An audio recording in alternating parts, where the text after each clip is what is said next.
प्राथमिक शिक्षक संघ बौद्ध जिलार एनपीएस संघर सभापति शिशिर खटुआ। देखो गला 2022 मसीहा नवेम्बर मसरे जो विशाल रैली आम भुवनेश्वर पीएमजी छक होता से समय एवकार मुख्यमंत्री माननीय श्रीयुक्त मोहन चरण माझी से आम सभा को आसते आमको प्रतिश्रुति देते जे आपण मैंने आमको सहयोग करूँ आम सरकार को आसिले प्रथम आपण दाबी ही पूरण करी सरकार गठन 2 वर्ष पखापाखि है किंतु वर्तमान सुधा सरकार आमर जो मुख्य राज्य दाबी जोटा अच्छी 4200 ग्रेड पे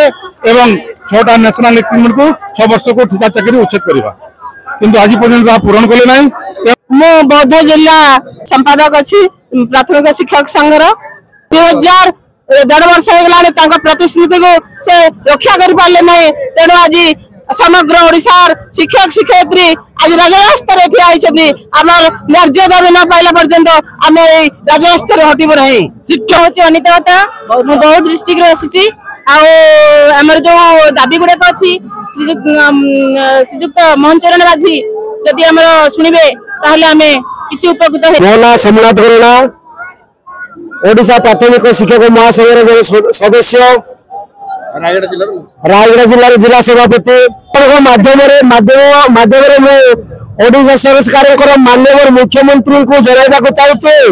जे आमर प्राथमिक शिक्षक मूल 2 गोटी दाबी आग दिन में आपड़ जिते मुख्य सचेतनक विधायक आकार से आमर राजरास्ता जो पीएमजी आसी आपण आमको प्रतिश्रुति देते आपण मानकर जेन्युइन डिमांड आपंकर दाबी गुड़ाक पूर्ण कर आम सरकार जदि आसती विगत दिन में निश्चित भाव में आम दाबी पूर्ण आपण दाबी पूर्ण कर प्रतिश्रुति देते वर्तमान सरकार आसबार 2 वर्ष होते आमर 6 मास रु 8 मास है प्रत्येक मंत्री मुख्यमंत्री गणशिक्षा मंत्री सचिव महोदय डायरेक्टर आगे आम दाबी उपस्थापन कर वर्तमान पर्यंत आम दाबी पूर्ण होना तेणु आज 5 तारीख आम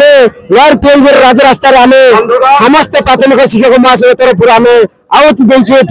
आगामी दिन में जो आम दाबी पूर्ण न हो राजरास्तार आम बस रही। दिलीप कुमार प्रधान किशनगर ब्लॉक अनुगुल डिस्ट्रिक्ट कहूँ आम आज राजरास्ता आसिक छिड़ा हबार कारण हूँ बारंबार सरकार को सब प्रकार आम असुविधा जनवा सत्वे से कौन सी प्रतिकार आज पर्यंत कले ना एवं काली आम शुणिलु विधानसभा से गोटे कमिटी कर 6 मास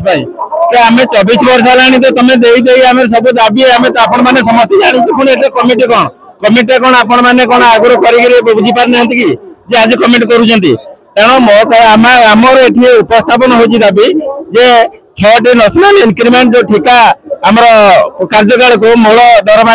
परिमाण करा केंद्रीय हारे 4200 ग्रेड पे आमको प्रदान करा जाऊ।